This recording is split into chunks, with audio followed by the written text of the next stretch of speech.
tumekuwa tukisikia taarifa zinazosambaa maeneo mbalimbali katika mitandao ya kijamii na maeneo mengine kuwa yako maandamano mengine yanayoandaliwa, yanayoendelea kuratibiwa kufanyika katika kipindi hiki cha mwezi wa 12 tarehe 9 mwezi wa 12 mwaka huu. Taarifa hizo Jeshi la Polisi mkoa wa Mwanza tukishirikiana na vyombo vingine vya ulinzi na usalama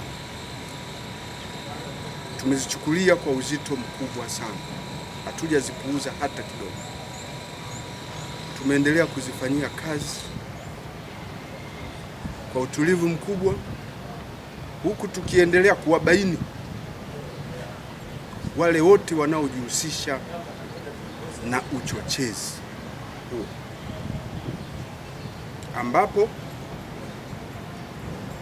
tumefanya hivyo kupitia doria zetu mbalimbali, misako mbalimbali, na hivyo tumefikia ukamataji wa watuhumiwa katika maeneo mbalimbali ya mkoa wetu. Wako watuhumiwa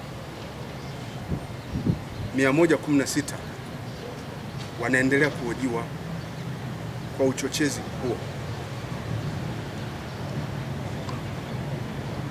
Upelelezi unaendelea.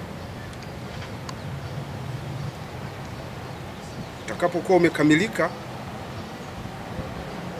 hatua za kisheria dhidi yao zitachukuliwa.